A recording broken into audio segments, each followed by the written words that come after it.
Welcome to Ace of Pentacles, your career strategy and workplace wellness podcast. I'm your host, Sara, and I'm so happy you're here.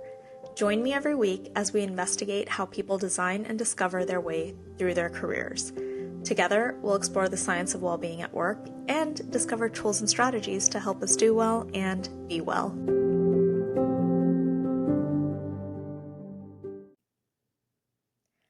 Hi, welcome back to Ace of Pentacles. Today, I chat with Kelsey Brennan. Kelsey is a certified executive coach with the International Coaching Federation. She spent over 15 years as a professional theater actor, most notably as a core company actor at American Players Theater, where she appeared in over 30 productions. Outside of the business world, Kelsey is a facilitator and consultant for the T. Denny Sanford Institute for Empathy and Compassion at UC San Diego. Here, she applies her diverse background to improve communication between physicians and patients, inform medical training, and bolster empathy among healthcare teams. Kelsey lives in LA with her partner, her golden retriever Grizzly, and she can crochet just about anything. In this episode, Kelsey and I chat about a range of topics, all related to how we show up at work and in life. And we specifically dive into the use of our voices. We touch on this topic mostly from the lens of women in the workplace, but I think the discussion is very applicable to anyone. I hope you enjoy this conversation with Kelsey Brennan.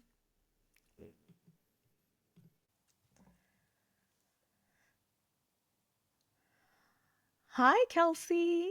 Hi, Sara. How are you? I'm great. How are you? I'm excellent. I am so thrilled to have a conversation with you. We don't get to do this.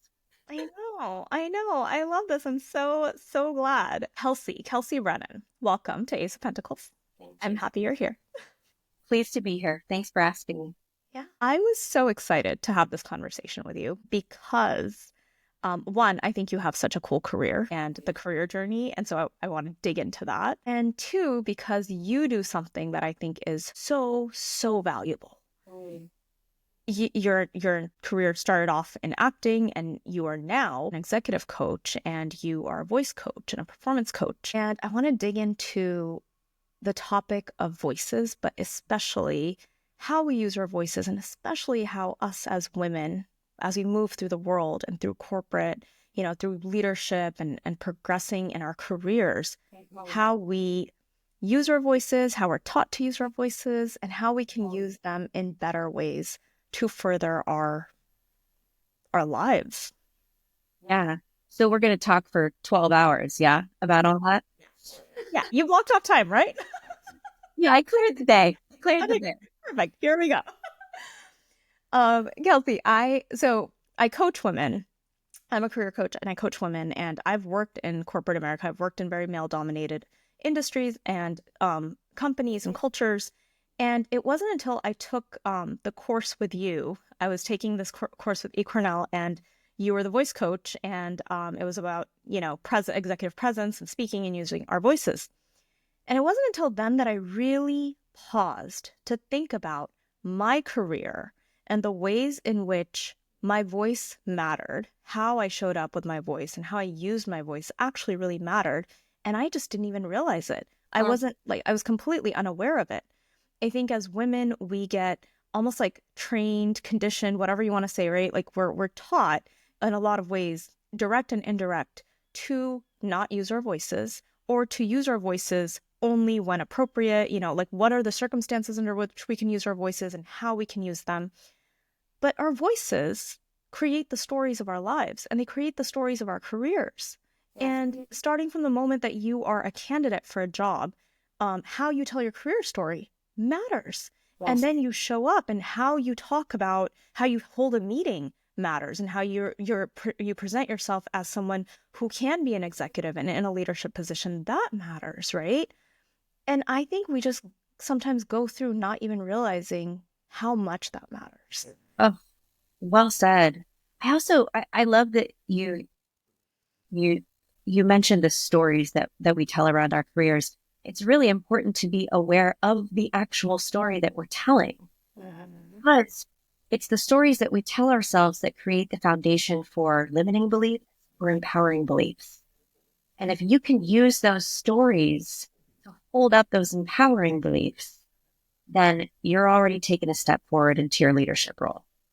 So it's the awareness, right? It's the awareness around what's going on in our head and the awareness of what is being communicated through our voice, through our face, through our body.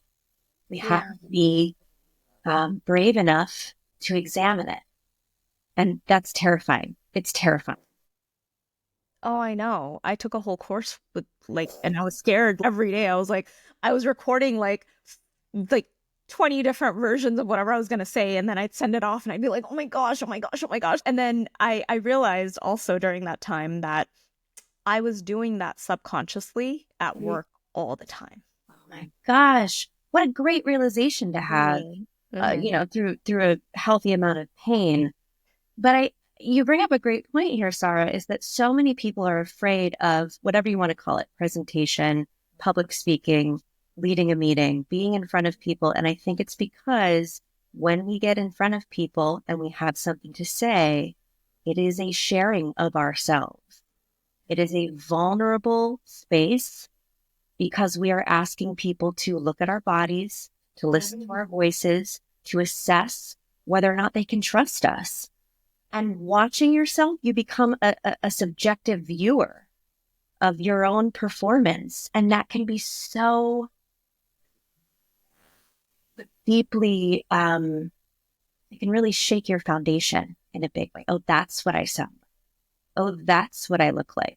That's what the world is receiving from me. That's not what I thought it was for 40 years or, whatever it is. So this work is not just about being a good speaker. It's about really investigating what is authentically you. And if that matches with what's being put out into the world when you show up. Oh, Oh, so well said. yeah. All right, so Kelsey, let's dive in. I want to talk about how we use our voices, why we use our voices, what gets in the way of us using our voices effectively. I want to talk about women and our voices at work. I want to first talk about you and your career and tell us, who is Kelsey? What do you do and what got you here? Who is Kelsey? Well, let me give you a couple sentences. So I started as an actor. I have almost a 20-year career as a theater actor specifically. I don't know. It just always felt like the thing I was going to do. A lot of people are like, what's the play that you saw that made you realize, I don't know. I just kind of came out of the womb this way. And I found myself really wanting to do those, grungy, we call them kitchen sink dramas, where you're wearing jeans and it's slice of life. It's just exactly as life is. But what I was actually good at were the plays that were more what we would consider the classics, the poetic text, Shakespeare, Shaw, some of that really, really convoluted, sometimes very distanced language from how we speak today. It just was something I had a facility with. And the kind of pinnacle of my career as an actor was becoming a core company member at American Players Theater. And if you haven't heard of American Players Theater, you're probably in the majority. It is a really well-kept secret of Southwest Wisconsin. But what's so beautiful about it is that it is located in a small town, Spring Green, Wisconsin. It has about 1,600 people. And it's kind of an artistic retreat when you go there. So you have this ability as an audience member to step into the woods and listen to plays that have survived for hundreds of years underneath the stars. It's a real offline experience. And it's transformative, I think. And as an actor, you're living in that environment where there's really nothing that's getting in the way of you focusing on how you want to build the plays, the community you're building the plays with, and how you are going to get these words across the distance, both physically and mentally, to whoever wants to hear them. It's an outdoor space. It's 1,100 people every night, and there are no microphones. because the founders of this theater really believed in the beauty of the natural voice. It's different than hearing something on a microphone or having that electronic amplification. So at APT, we spent a lot of our rehearsal hours with our own vocal coaches, understanding how to frame the text, if it's Shakespeare, certainly, and how to use our voices as an instrument to make sure that those words could be heard. And if you've ever sat in a play and it's Shakespeare and you don't understand it, that's not your fault. In my opinion, that's not your fault. It should be able to be communicated effectively. So I loved being an actor. I'm still an actor. But as you grow, you want different things. I wanted some more stability in my life. You travel a lot as an actor. It's a gig economy. And I found that I really loved taking some of those skills that I learned as an actor and finding a way to make them useful for people in business or for people in education or for people in healthcare. And that involved this attention to how we communicate, both technically with our voices and more holistically. So it was a natural path for me. It's also, as an actor, you're dealing with emotions all the time, kind of what you traverse in. And there is an emotional, psychological experience of communicating that we have to acknowledge. And I'm really comfortable in that space with people. I'm really comfortable dealing with the uncomfortable. It's kind of a calling in some ways. I love being a coach as much as I love being an actor. Truly. Yeah. Yeah, I 100%. I know when you have this way of making people just feel very calm and very confident, and it's like this compassion that you're feeling, right? And you're able to yes. Like in that course that I took,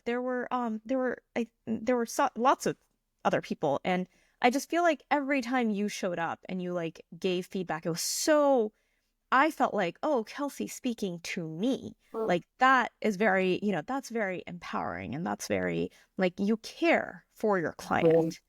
And it shows. It 100% shows. So I can attest to that. I can confirm that's how you come across. Please validate me. That's what this is really about, right? Well, thank you. That's really important to hear. And it's true. Again, communication is so personal. So you can read about these things in a book. Please do. But you have to translate them into behaviors that are authentic to you.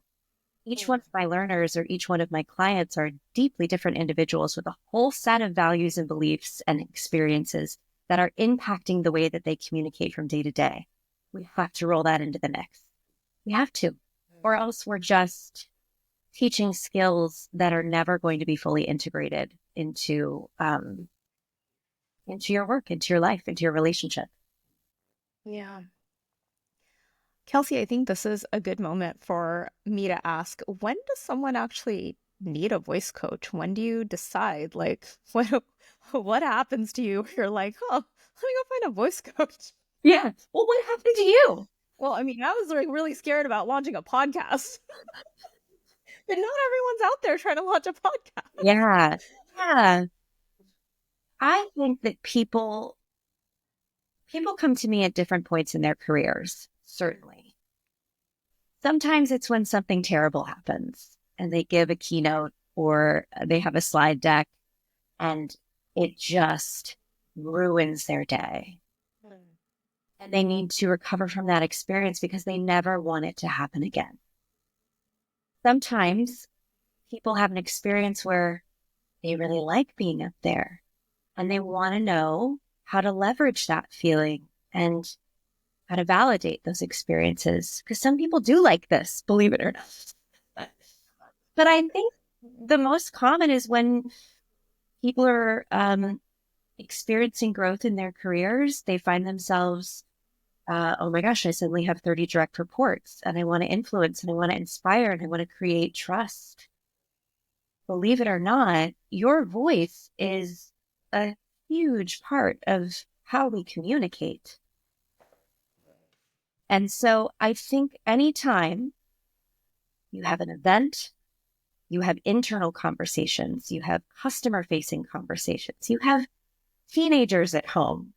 When you want to have a strategy and a practice around preparing yourself to have impactful conversations, that's a great time to work with an executive coach or just to start noticing, to start becoming aware of what might be habits and enrolling someone in your life to help you notice these things, because performance skills are not something we can necessarily fully assess on our own. We have to have a partner. We have to have a viewer in this. And a coach can provide that and then some. A coach can provide that view, and also, hopefully, if you're working with a coach worth their salt, they will find a way to communicate with you that will help you gather the skills necessary to get you to the outcome you're looking for. Because not everyone's outcome is the same. Not everyone's audience is the same. And those are really, really important details for creating that strategy and that practice. Yeah. Something that you and I have talked about very briefly, and something that you're working on, is you're developing a curriculum for women in leadership. Oh. And I'd love to talk about that. First of all, what inspired you to do that? Oh my gosh. Well, I was 3 years old. No, I'm kidding. My entire life, right? So I work with this really fantastic global communications firm called Stand and Deliver. I'm rather new to the team, but women in leadership, women in communication it's a new curriculum per se. I think what we're doing very smartly is we are starting to roll in some of the newer voices in the faculty to re-energize that curriculum, or find if there are new places where we can begin to place it. But, I'll give you the quick rundown of what we do. At Stand and Deliver, we really focus on 3 key areas of what we call high performance communication. Content, of course, right? Everybody spends time saying, what am I going to say? But the truth is content makes up such a small proportion of what actually communicates our meaning in any engagement. Right now, as your viewers listen to us, they're listening to the tone of my voice, they're watching my body, and that's accounting for 93% of my meaning. So at Stand and Deliver, we focus on content. It's got to be clear, concise, relevant. You do have to have something to say. We also focus on delivery. Is your delivery congruent with the message that you want to communicate? Are you using your body, your eyes, your voice in ways that are benefiting your communication and your message? But then the third part, Sara, and this is, I think, really important for women in communication. The foundation of both of these elements is your state, is your mindset. And the truth is, you can have incredible, brilliant content. You can have dynamic, generous, curious, congruent delivery. But if your boss comes up to you 3 minutes before your engagement and says, Sara, don't screw this up, the whole thing's blown. Mm-hmm. Unless you have the tools and practice to choose to put yourself back in a resourceful mindset. And for women, that path is a whole lot curvier. There's just more system influences, existential influences, identity influences. There's more to consider. And there are specific vocal patterns that once you are aware of them, you cannot unhear them. And I'm not interested in saying that they are specific to women. I actually don't think that that's true, but I think they go hand in hand with that mindset. We as women are asked to be accessible, pleasant, perhaps even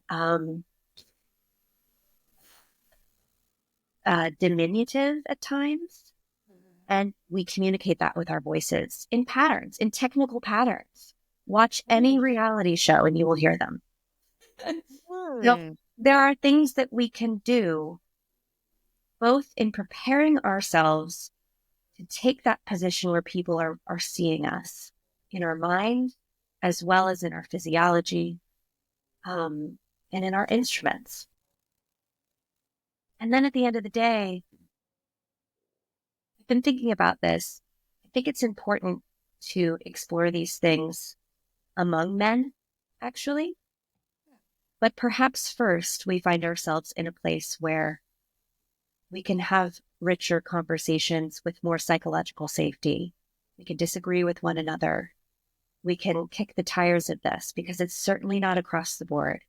All have individual experiences and they will surface themselves when we start talking about communication. So let's make some space for that. Oh, absolutely. Oh, so well said and so relevant. Thank you.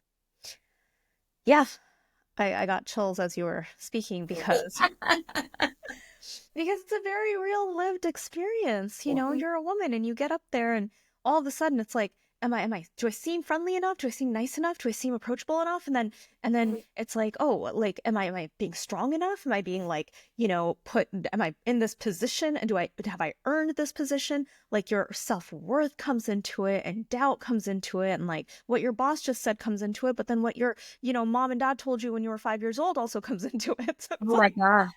Yes. Those beliefs that were fostered and nurtured when we were young girls. We're not aware of how much impact that has over our communication, our performance, our relationship, right? And, as you were speaking, talking about being up there and all these things going through your head, where your focus is most resourceful for you in that moment is on the huge gift that you're providing to your listener. But instead, we're thinking about how we're failing them. And so what are we going to do? We're probably going to fail them if that's where we're focusing all of our energy. And let's not shortchange what's also happening is that they're looking at our bodies. They're looking at what we're wearing or what's on our feet. What is that communicating about who we are? I don't know if that is across the board an experience that women have. My guess is, though, there are more women that are asking those questions than men. I guess. I'm not a scientist, or maybe men are asking those questions, but they're not rooted in how we felt in Abercrombie jeans when we were 15. I don't know. yeah. I only have my experience. Yeah.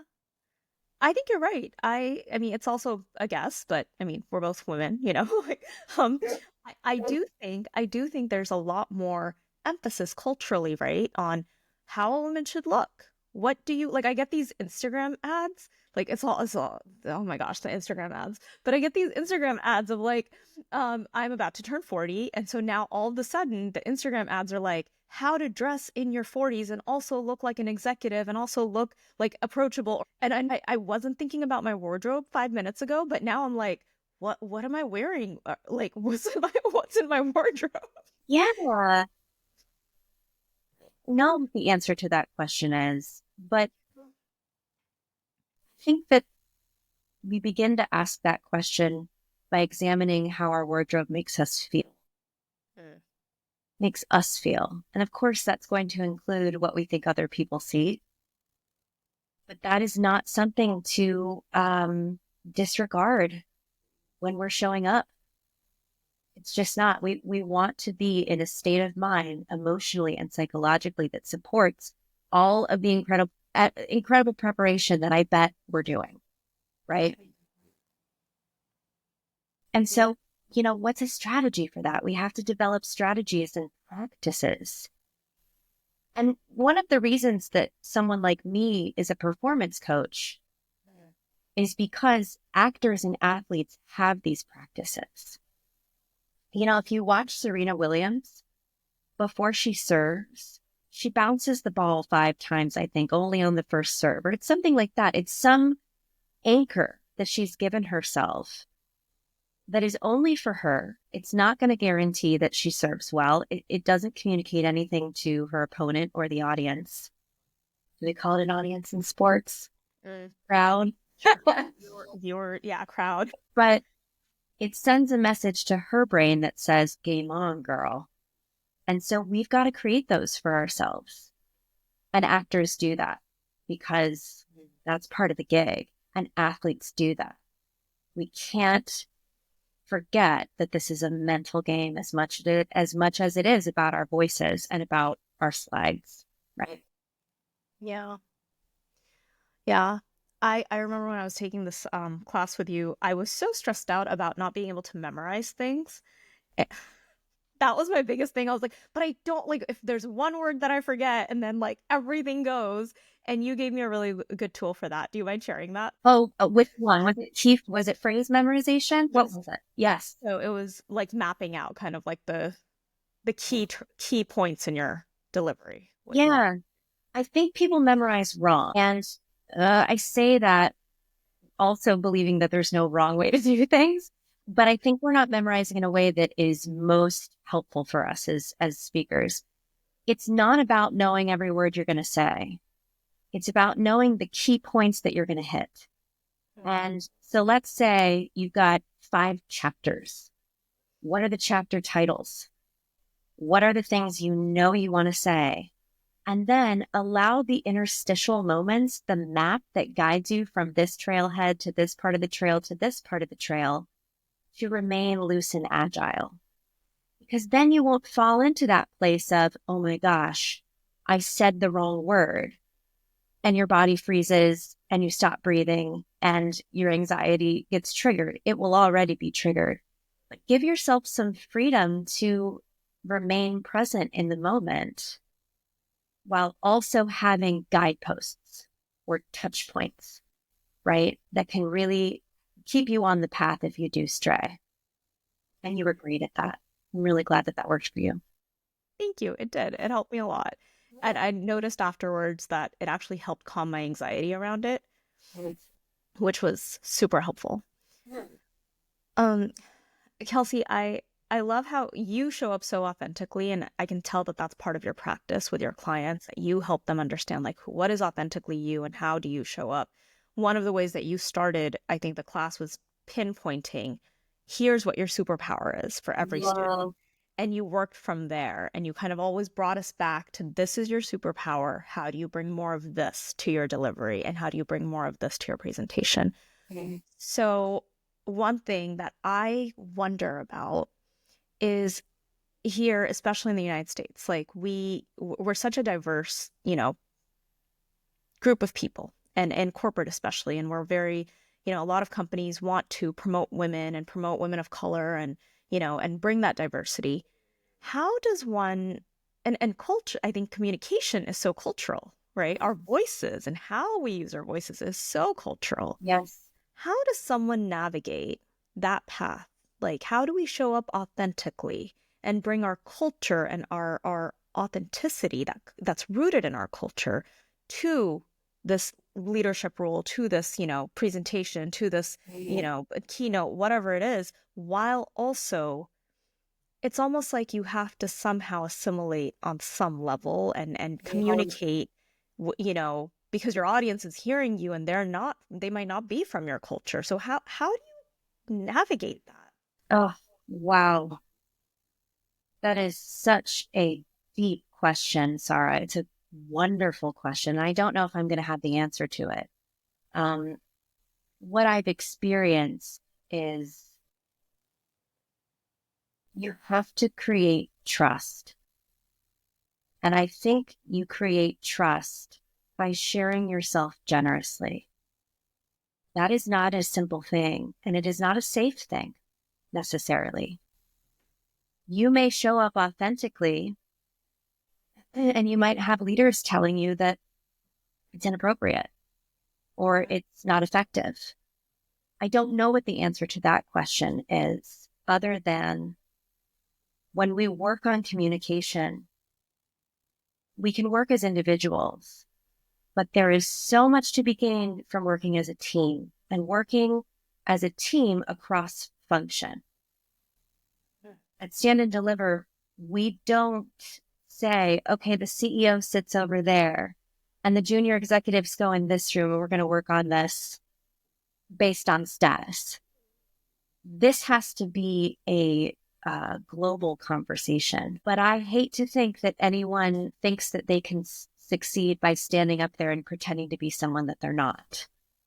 Because that's a whole use of your energy that's going towards something else. And at the same time, we play characters.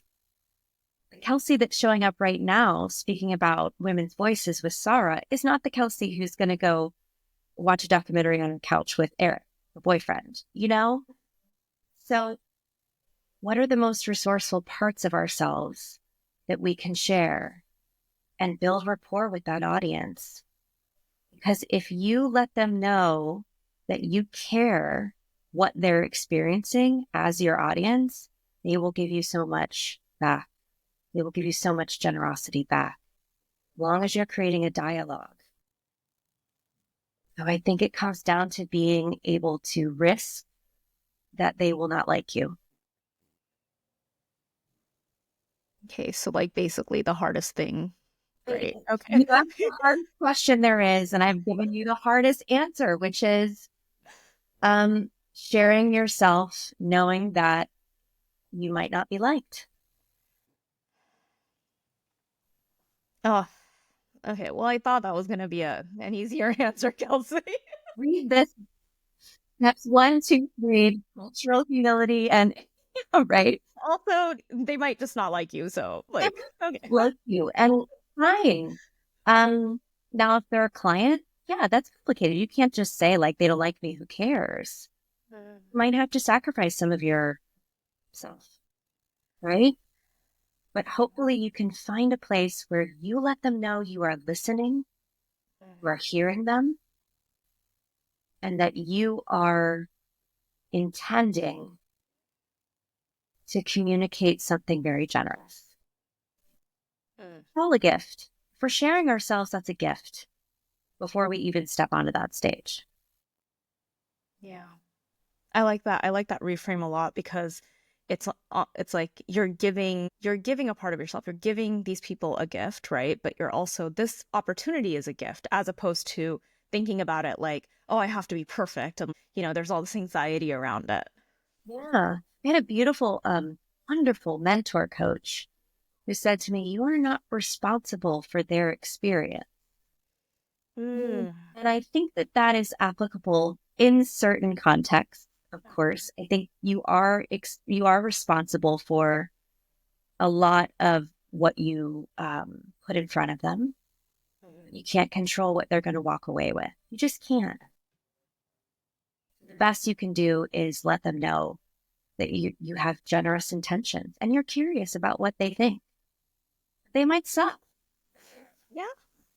They might suck. They might have had a really bad day and maybe they have, and there's so much. I think there's a lot of like subconscious things going on too. So it's like you might be up there, especially as a woman, and your audience, many people in your audience might have these subconscious like beliefs and fears and anxieties and whatever they've been taught about how to think about women or how to relate to women. And that's not something you control. No, That's them. no. But you know what we can do? I've been thinking about this a lot, actually. I think we can be better audience to women. We, as women, can be better Yeah. audience to women. Oh, I yeah. think culturally, I'm a millennial. I'm also about to turn 40. And I've seen culturally how the conversation has changed from mean girls to girls girl or whatever the terminology is that will be different an hour after you post this. The way that we're starting to say we cannot allow the story to be told that we're all in competition with one another because it just breeds more competition with one another.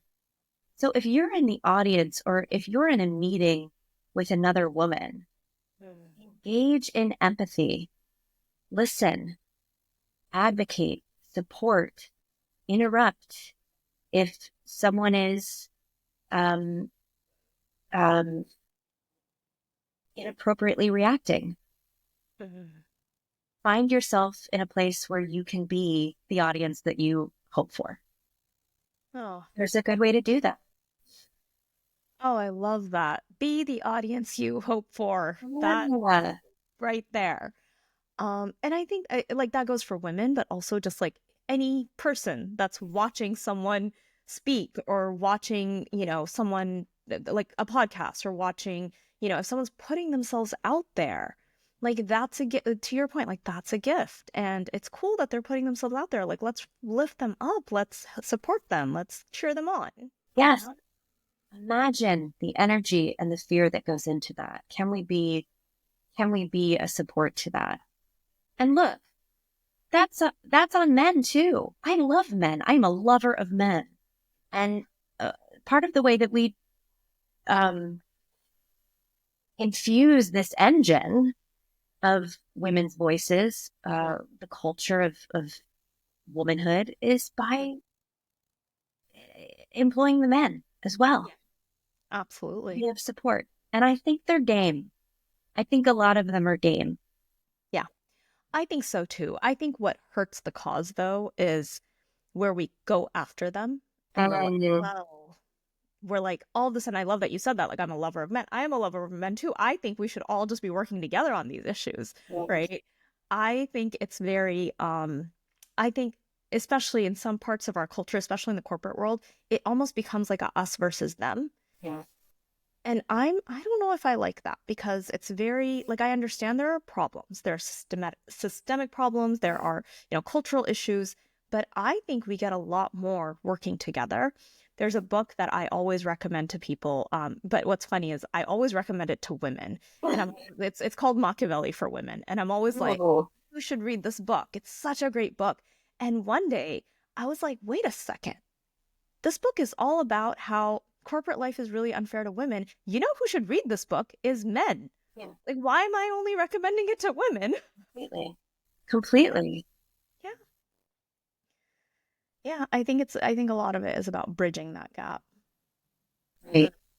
Well, we're in the process of always figuring out how to cross that bridge and to adapt to Mhm. what's in the news, what's happening in the world.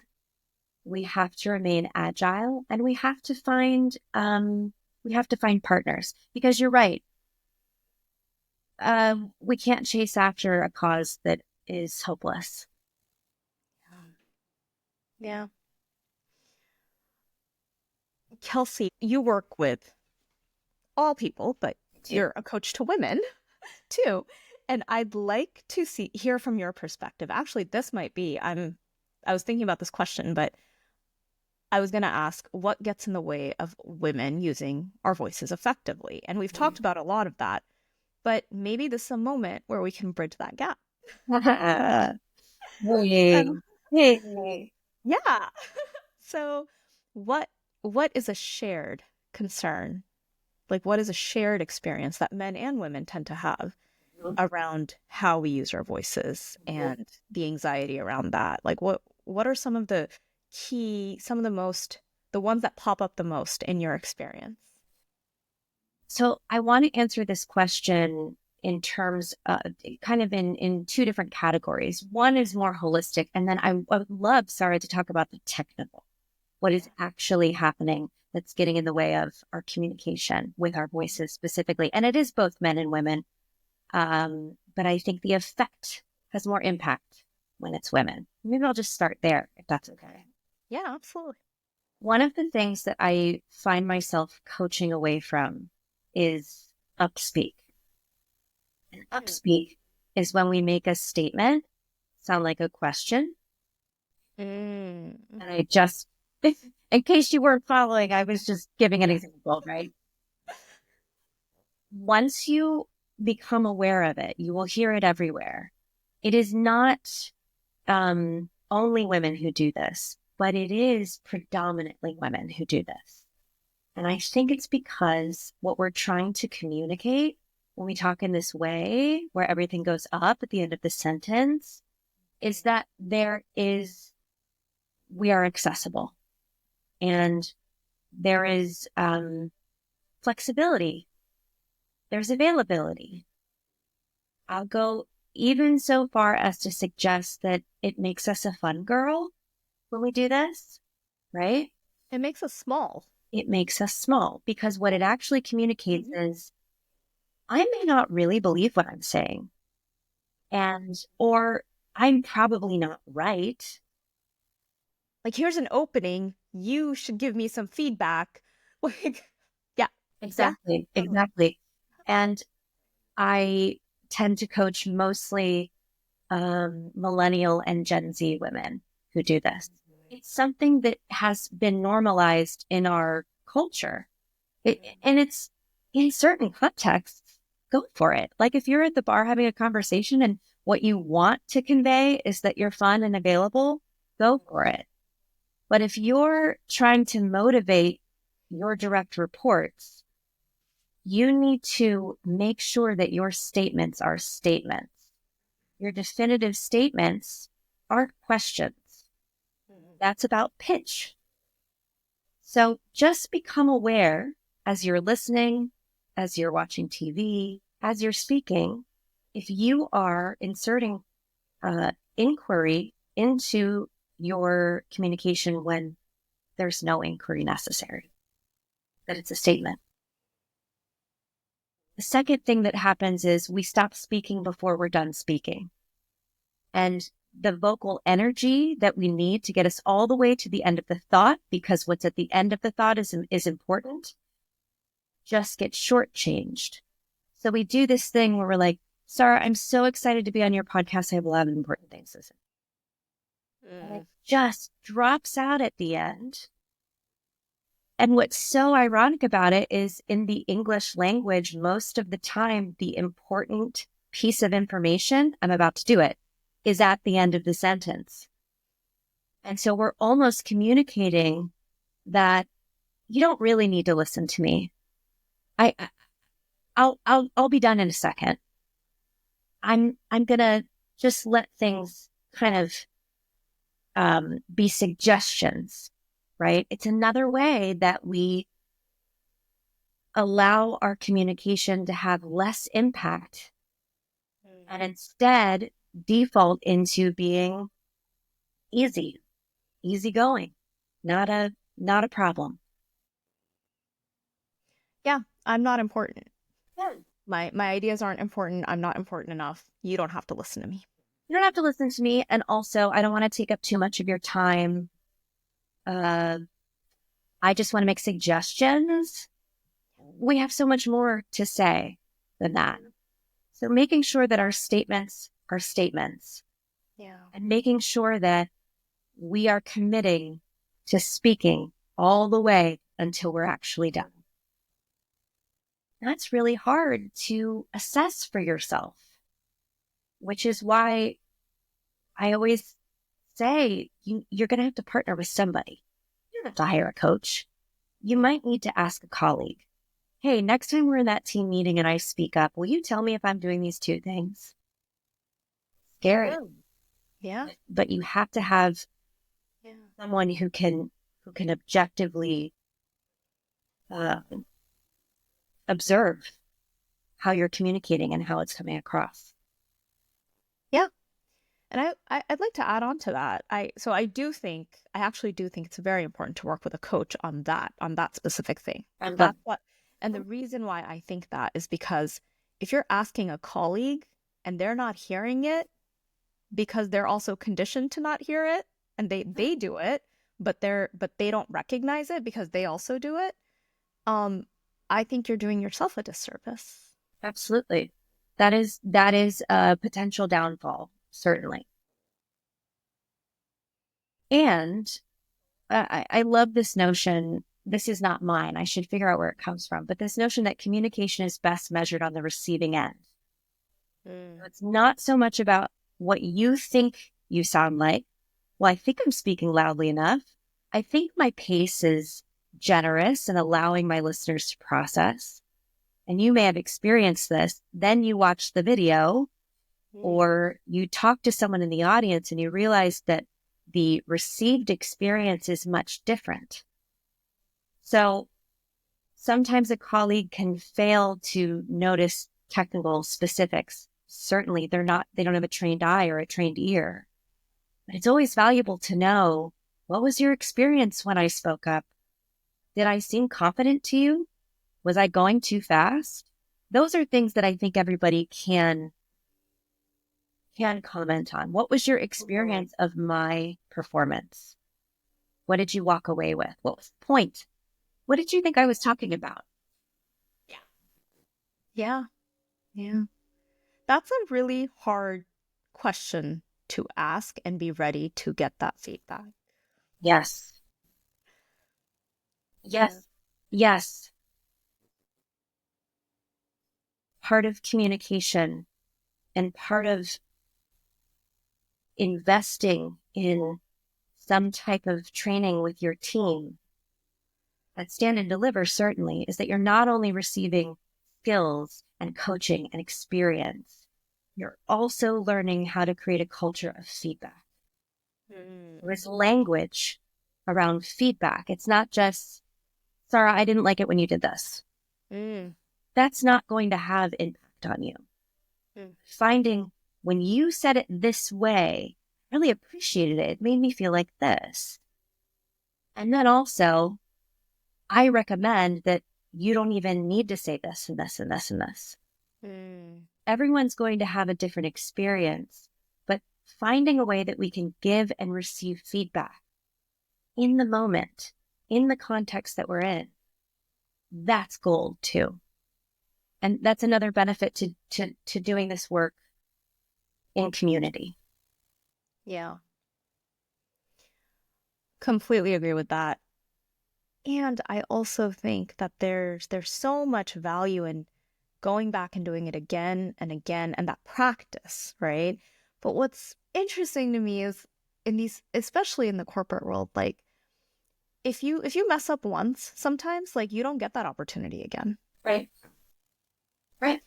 So then how do we, and I think this is just like a rhetorical question for anyone who's listening who has the ability to, influence this in their own companies and their own corporations. Like, how do we make safe spaces? And you said this earlier about psychological safety. How do we create those safe spaces where people can make mistakes when, especially if they're like using their voice and they just don't know and, they don't have the practice.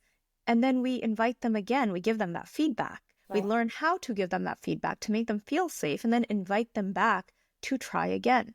Because I think that sometimes corporate cultures can be very unforgiving in that way. I completely agree. And you're right, there's no good answer to that. There's no simple answer to that. Because every organization is going to be different and every organization has different pain points and different outcomes that they're driving. Yeah. But allowing for failure and recognizing that failure is part of growth.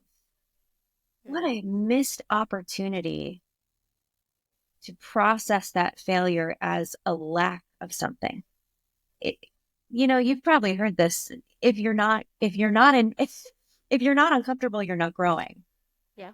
I hate that idea because I always want to be comfortable. But I've also certainly recognized that times in my life where I was the most comfortable, there was it was stagnant water that I was swimming in. So yes, please, as leaders, we have to allow for a little bit of mess, a little bit of unease, allowing people to try again. It's essential. Yeah.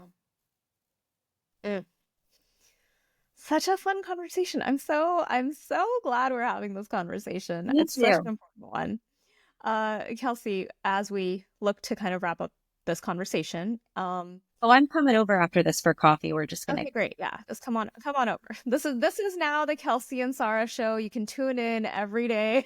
Great. We're gonna unpack murder mysteries next time. Perfect. I love this. What resources do you, I think this is a good moment to ask this. So for the companies looking and individuals looking to improve in this way, what are some resources that you would recommend? Yeah, this is actually a trickier question than you think. I'm going to start on the individual basis. Communication is an active, experiential process. You can read about what good communication is, but the experience of it goes far beyond the intellectual understanding, right? So your best resources, I think, are what we've talked about, finding some type of accountability partner. That's tricky, but also who are the people that do what you want to do really well? And I think this is something that we explored in our course, Sara. Is it Oprah? Is it Brene Brown? Is it, the CFO? Who is the person who you listen to and you go, oh, that was good, or that's exactly, gosh, they spoke exactly to what I'm experiencing. Can you watch those people and begin to really observe technically what they are doing? Who's a favorite actor or actress of yours? What are they actually doing that makes them so effective? What are they doing with their bodies, their voices? How are they framing information? How are they making you feel like you're part of the conversation? Your best resources are to find people that do it well and copy them. Sir? I hear that. I hear that. I was thinking about this just right now. I think this might be one of my favorite conversations I've had on this podcast. And it's because I'm watching you and I'm going, oh man, she does this really well. I should do that. Most of I, our learning. Right. okay. I do it okay. Well, most of our learning is it's done through observation, right? Yeah. And we observe, and without even fully understanding and recognizing, we mimic other people's behavior. We mirror people's behavior. So if you're having a conversation, I always tell people, look at your group of friends, right? And this is very much in line with what you're sharing. Look at your group of friends and know that you're probably mirroring into the world the way that they communicate, the way that they show up, because you're spending most of your time with them. And especially, and I go back to this sometimes where I'm like, after COVID, that like we've pretty much self-isolated. A lot of us have isolated ourselves. And so being part of a community is so important, but also choosing kind of like what, to your point, who are the people that do this really well in real life? And like maybe meet up for a coffee chat or like spend more time with them. I think that's really important because it then also adds the practice component. So you can sit there and watch YouTube videos all day about like really like, the greatest speakers and all that. But if you're not practicing, then like you're not really getting the benefit of it. You're absolutely right. And again, that's where actors and athletes have an edge here, because they're used to the deeply painful process of rehearsal. Rehearsal is about doing it terribly 47 times so you can do it really well twice, right? Or 8 times a week, whatever it is. But rehearsal never feels, it's not a net good feeling to rehearse something. But imagine if you don't rehearse and you give your third attempt in front of leadership as opposed to your 27th attempt. You have to create practice. And to your point, Sara, practicing involves putting yourself out there, being in conversation with people, actually doing let's be clear, most people are afraid of 2 things, death and public speaking. It is, it's a essential fear that we have of putting ourselves out there because we know people are criticizing us. It's true.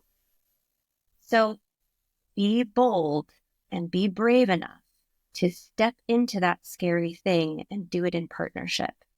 Do it with an organization like Stand and Deliver. Hire an executive coach and know that we know that you're scared. That's part of what we do, is we shoulder that fear and we excavate it so you can examine the source. That's what we do. Oh, Kelsey, be my voice coach. Absolutely. Absolutely. All right. So, Kelsey, such a beautiful conversation. Thank you so much for Thank you. being here. I know that after I can't even imagine someone watching this and not wondering how do they get to work with you. Mm. So, how can our guests work with you if they want to? Connect with me on LinkedIn. That's the easiest way because the truth is, I do this work in a lot of different contexts. I'm not everybody's coach, and any good coach will say the same. Find me on LinkedIn and let's have a conversation. I'm always available to offer, a complimentary session of up to 30 minutes because a lot of people come to me and go, what is this? What is coaching? What does it feel like? What is it? What's the process? Why would you buy something that you didn't understand what it was? So I'm always willing to have that conversation, especially with people who are afraid. And then if you're someone who's interested in bringing this to your organization, working with a larger team, then we can work together to find those resources as well. There are great organizations out there who have been doing this for 25 years and adjusting with every single trend that's out there. It just takes a conversation to figure out what's going to be most appropriate for the outcomes you're looking for. Yeah. Kelsey Brennan on LinkedIn. Brennan on LinkedIn. I will drop your information in the show notes. Thank you so much once again, Kelsey. Thank you for your time. Thank you for your expertise and for this amazing conversation. Thank you, Sara. And thank you for the way that you communicate with such curiosity. I think that that is a much underutilized skill to just be curious and ask good questions. So thank you. My pleasure. Thank you for being here.